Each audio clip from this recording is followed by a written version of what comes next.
Assalamualaikum warahmatullahi wabarakatuh. A'udzubillahi minasyaitonirrajim. Bismillahirrahmanirrahim.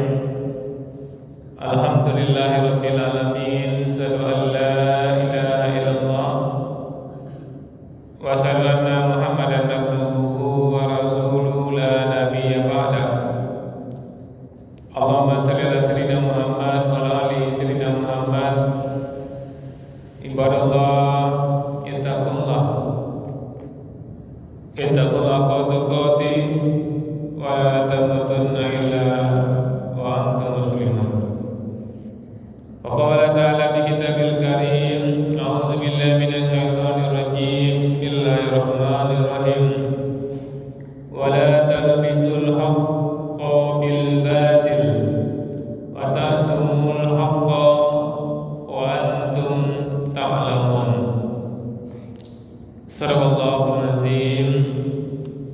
Bapak Ibu yang kami muliakan, alhamdulillah bersyukur kita kepada Allah kembali dengan izin dan rahmat Allah kita mampu hadir di masjid.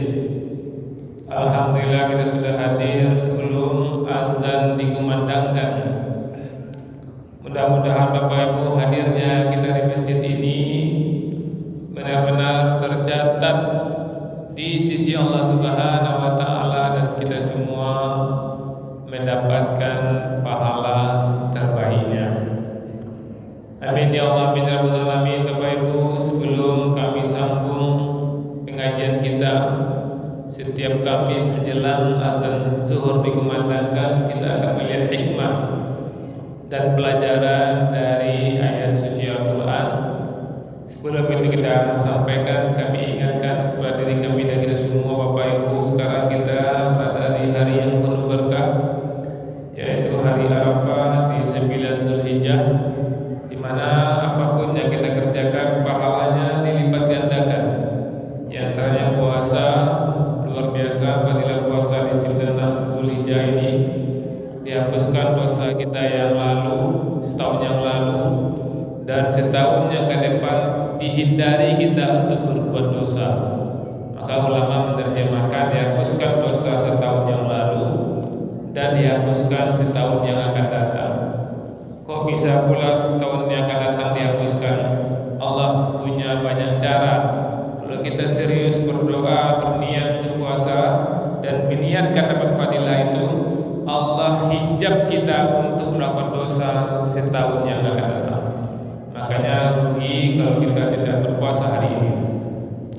Dan tidak hanya puasa, amalan-amalan yang bisa kita gunakan di 9 Zulhijjah, bisa juga kita dengan banyak zikir, berdoa kepada Allah, juga bisa membaca Al-Quran. Alangkah baiknya kita niatkan satu hari di 9 Zulhijjah ini kita membaca Al-Quran 1 juz. Ini luar biasa fadilahnya, akan kita rasakan kenyamanan, ketenangan di dunia, dan nanti di akhirat Allah bukakan kejutan untuk kita, karena kita nomor 1 apabila Allah perintahkan kepada kita. Nabi Ibrahim itu Allah angkat sebagai imam bagi seluruh manusia setelah Ibrahim itu memenuhi kalimat Allah, memenuhi semua perintah Allah. Apapun perintah Allah Ibrahim kerjakan, apapun larangan Allah Ibrahim tinggalkan. Kalau kita bisa seperti itu, insya Allah pun kita bisa menjadi Khalilullah, orang yang dicintai oleh Allah. Bapak Ibu, kita lanjutkan hikmah dan pelajaran dari ayat suci Al-Quran. Sekarang kita sudah masuk surat Al-Baqarah ayat 42. Wala talbisul haqqa bil batil. Ada larangan di sini, dan janganlah kamu campur adukan al-haq, kebenaran, bil batil, dengan kebatilan. Wa ta'tumul haqqa, dan janganlah kamu sembunyikan al-haqqa, kebenaran. Wa antum ta'lamun, sedangkan kamu mengetahui. Jadi Bapak Ibu, ini Al-Baqarah 42. Di Al-Baqarah 41 itu sebelumnya sudah kita sampaikan, berbicara tentang perintah Allah kepada Bani Israel agar beriman kepada Allah sebagai kebenaran yang membenarkan kitab yang sebelumnya. Jadi ketika Al-Quran turun, orang Bani Israel yang memegang Taurat tidak mau mengikuti Al-Quran. Kemudian Allah perintahkan mereka untuk membenarkan Al-Quran, untuk mengikuti Al-Quran, yang Al-Quran ini membenarkan Taurat. Dan Allah mengatakan di ayat 41 itu, janganlah kamu menjadi orang yang pertama kafir. Al-Quran turun, mereka tahu bahwa bakal ada Nabi, mereka tahu bahwa Nabi itu membawa kitab suci Al-Quran, mereka tahu dalam kitab mereka, seharusnya mereka lah yang pertama mengimaninya. Tapi justru mereka pula yang pertama kafir. Kalau Allah katakan wala takunu awwala kafirin bih, janganlah kamu pula yang pertama menjadi kafir.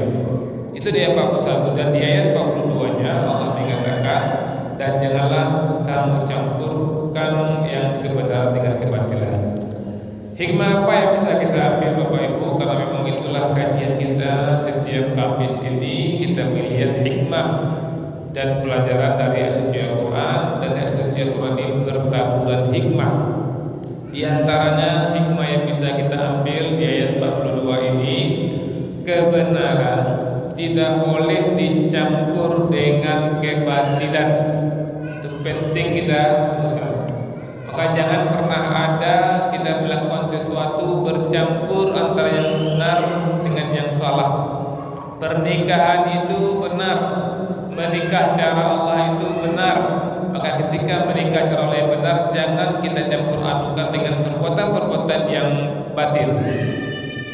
Karena ada juga kita melihat orang-orang yang mencampurkan hak dan yang batil itu ketika pernikahan pun mereka lakukan.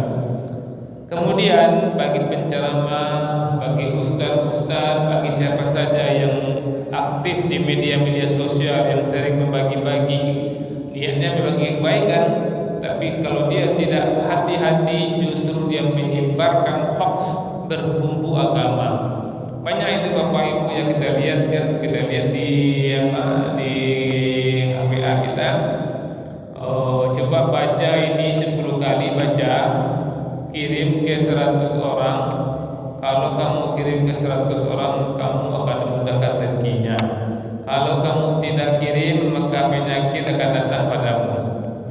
Maka kita orang beriman dengan membaca ini, kita tahu benar ini yang ditulisnya, yang ditulis itu benar, ada zikir di situ. Tapi dikatakan di situ kalau kita tidak kirim, maka kita akan celaka. Kalau kita percaya itu, berarti kita sudah mencampurkan antara hak dan yang batil. Tulisannya hak benar, tapi mempercayai dengan tidak mengirim itu kita celaka. Bahkan disebutkan pula 100 orang. Ada orang dihitungnya Pak, dikirim si A, si B hitung sampai capeknya. Kalau tidak sampai 100 orang dikirim, ikut celakanya itu. Nah itu hati-hati kita juga mencampurkan antara hak dan yang batil. Kemudian Bapak Ibu, hikmah yang bisa kita ambil, tanggung jawab ilmuwan dan tanggung jawab ulama menyampaikan kebenaran dengan utuh. Harus menyampaikan kebenaran dengan utuh, jangan sampai dia menyembunyikan kebenaran. Ketika misalnya mohon maaf ada orang bertanya di tempat itu, dia tahu di tempat itu membiasakan perbuatan ini, maka dia tidak mau mengatakan yang sebenarnya. Dia melenceng mencari alasan-alasan untuk membenarkan. Contoh sederhananya Bapak Ibu mohon maaf, Allah mengatakan makanlah yang baik, yang kita masukkan ke dalam tubuh kita yang baik. Kemudian Allah juga mengatakan jangan kita yang mengganggu sekitar kita. Bagi kita Bapak Ibu yang bapak-bapak yang kebetulan masih merokok misalnya kan, kalau kita belum mampu untuk meninggalkan rokok, berniat untuk meninggalkan, tapi jangan sampai membela pula perokok-perokok. Kita sadar ya Allah, belum mampu untuk meninggalkan rokok, ya Allah ampuni aku ya Allah, kamu kekuatan untuk mampu meninggalkan rokok. Tapi jangan pula kita menjadi sponsor perokok. Dan ada Bapak Ibu kami menemukan ustaz yang mensponsori rokok. Ketika sepakat ulama mengatakan mohon maaf Bapak Ibu, rokok itu haram. Di zaman Nabi rokok tidak ada. Apapun yang merusak kesehatan kita konsumsi, maka ketika itu tidak dibenarkan. Mengganggu orang sekitar kita juga tidak dibenarkan. Misal sekarang ini orang ini merokok, misalnya sekarang ini mau Honda, gini-gini merokok. Sekarang asuknya sampai ke orang belakang. Tiba orang belakang padi yang matunya. Padi yang matu lah masuk banda ya. Orang yang merokok lah bayi tiba rumah salam baik. Aku lah masuk banda. Itu kan karena perbuatan dia. Maka Ustaz harus berani mengatakan rokok itu ini akibatnya. Jadi berusahalah untuk berhenti merokok. Nah, itu penting. Jadi dia memahami orang itu tidak mudah untuk berhenti merokok, tapi tidak menyembunyikan hukumnya. Nah, kami akan berjumpa itu Bapak Ibu, rokok hukumnya makruh. Sebagai pengajian harapannya makruh. Maka berupa Ustaz kau ini masih merokok rupanya kan. Masya Allah. Jadi harusnya seperti itu. Rokok kau nak kuliah tapi ambo kau merokok maaf saya kau nak belum bisa boleh ambo minta ampun banyak-banyak ambo dia berhenti belum bisa lah. Seperti itu. Kemudian yang keempat Bapak Ibu, apa hikmah yang bisa kita ambil? Dosa menyembunyikan kebenaran. Jadi menyembunyikan ayat Al-Quran demi menjaga posisi dan jabatan itu haram hukumnya. Kadang-kadang ada Bapak Ibu, mohon maaf, ada perbuatan di instansi itu tidak dibenarkan. Instansi itu biar aman nampak di khalayak umum, diambil seorang ustaz, digaji satu mahal. Ustaz itu ceramah di situ. Sementara perbuatan di mesin di tempat itu enggak benar. Ustaz ini dengan dia dari situ orang mengatakan, aduh ustaz itu mau batin dakwah dulu beliau itu mah. Misalnya mohon maaf Bapak Ibu, ada di situ koperasi pinjam simpan pinjam. Operasi simpan pinjam di mana kita meminjam di situ 100, kita kembalikan 120. 100 pinjam enggak boleh 120, berarti 20 itu kan riba. Ada ustaz ceramah di situ. Hanya dibenarkan ada kan berakad katanya kan berakad 100 dipinjam mana? Lagi 20.000 asalnya ke koperasi. Awak kan mandi bagi koperasi 20.000. Sudah tapi kau lain meminjam lebih kau 100 hanya lagi 20.000 kau kan sama-sama suko. Itu tak ada ustaz macam itu. Kalau ada yang mengatakan itu ustaz telah mencampurkan yang hak dan yang batil, simpan pinjam itu hebat. Wah pinjaman orang 100.000 Pak, 100.000. Jatuh 100.000 nya ulangan kan. Salamunya meminjam tu Pak nilainya infak. Itu tuh kalau agama wah pinjaman orang 100.000, kalau yang riba kan nak pinjam 100.000. Kau yang pulangan 120.000 itu haram riba itu orang pelajaran. Tu fikir awak pinjaman 100.000 ke orang tak tahu dapat apa pahala. Tu ada sahih tu kalau meminjaman ke orang 100.000, misalnya pinjaman sebulan, salamu 30 hari, tiap hari kau impak 100.000. Itu pahalanya. Itu luar biasa. Jadi kalau Islam tegakkan pinjaman lah orang, biar Allah sih magi bumbunya kawan.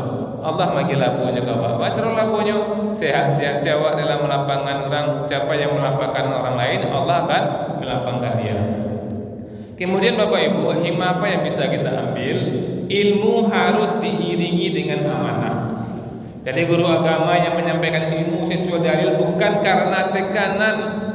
Bayangkan Bapak Ibu, ada orang ahli tafsir, mengerti tafsir dia Bapak Ibu, luar biasa, profesor doktor dengan tafsir. Jelas-jelas Allah mengatakan bahwa jilbab itu wajib.